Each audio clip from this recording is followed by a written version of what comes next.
consequences and measures taken to contain the COVID-19 pandemic resulted into a record decline in carbon emissions at the global level.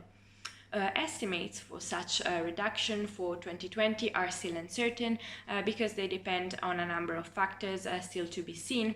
At the moment, estimates range from a -4% to a -7%, -8% compared to the previous year, but in any case, the decline will for sure be a relevant one. However, whatever the dimension of this year emission reduction will look like at the end compared to the previous year or to the previous economic crisis, its importance for the fight against climate change has been largely overstated and is nothing to celebrate for a number of reasons. First of all, because such reduction has come at a very high human and economic cost. Second of all, because such reduction, unfortunately, is largely insufficient in order to limit the global temperature increase to the 1.5 degrees Celsius above pre-industrial levels. Global emissions would need to drop by 7.6% each year between 2020 and 2030, according to the UN. What's more, we are already noticing a rebound of emissions as restrictions are being relaxed worldwide.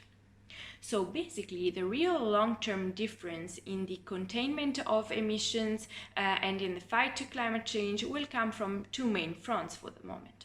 First of all, from the economic incentives put on the table by each country in the recovery phase that will influence the global emissions path for the decades to come. And secondly, but relatedly, from our ability to act collectively and coherently on the fight to climate change in such a delicate economic phase. On the first point, we must say that we have noticed a building political momentum to attach green strings to recovery plans, at least in words.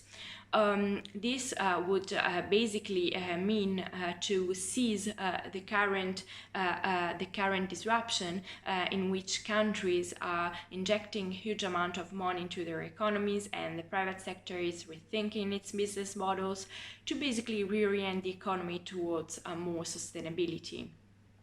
At the moment, it is, of course, impossible to provide a complete picture of recovery plans or to fully understand their brown and green dimension or their carbon intensity or even to compare them, also because countries embarked on the road to recovery with different timing, different starting points, and at the moment, all major polluters are in their, let's say, planning mode for such a delicate recovery phase.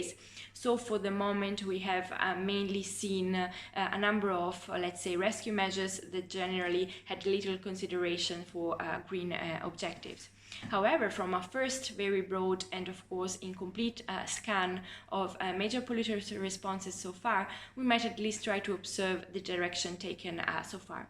In China, number one emitter, a number of green measures are actually being put on the table. The country, for example, has announced a number of investments in the transport sector, on electric vehicles, on infrastructures to support digitalization, for example, etc. But these green measures are complemented by a massive and way bigger support for polluting sectors, for brown sectors, prompting concerns about the global implication of a potentially very polluting recovery in China. In India, Modi in May has announced a $266 billion stimulus package. However, for the time being, there is little evidence of green intentions from the government in its post-coronavirus strategy and in the measures announced so far. In the US, second largest carbon emitter after China, green considerations are for the moment missing. The Trump administration continued relaxing environmental regulations. However, the prospects for the US recovery are of course linked to the outcome of the upcoming presidential election and to the way the subnational level and the private sector will move, because in many cases in the past have gone the opposite direction than the federal level. Encouragingly, in the EU, the European Commission has promised to make climate change the centerpiece of its post-pandemic recovery plan, with the green and digital pillars as guiding lights for this phase, for the moment with general support by member states, despite a number of critical voices. Also, a number of other relevant institutions are trying to emphasize the need to prioritize the green pillar. For example, the World Bank and the IMF have stressed sustainability as they grow their lending in response to the pandemic.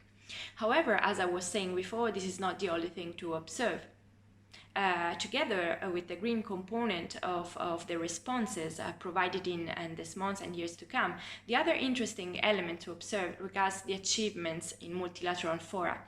Before COVID, 2020 was considered to be a crucial year for climate action because of the COP26, because of the revision of NDCs.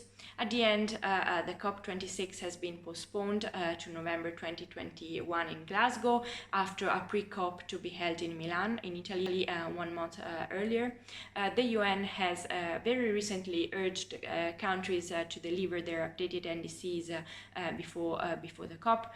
The COP26 will be so important not only to understand how high countries will set the bar on climate ambition in this delicate phase, but also, of course, for the possibility to close some open questions between developed and developing countries and to overcome some main hurdles of climate talks. I'm referring, for example, to Article 6 or to the loss and damage mechanism, for example. However, climate action goes beyond, of course, the only COP meetings, and it is crucial that the world proceeds coherently in all relevant multilateral fora and summits. Italy and the UK will have a crucial role to play in this sense in 2021, as other than setting the direction for COP26, they will also respectively hold the presidency of the G20 and the G7 in 2021. So basically, to wrap up, all eyes on 2021, because both recovery plans worldwide that will be more clearly drafted in the months to come, and because multilateral action in this delicate phase will tell us more about our ability to contain climate change in the decades to come.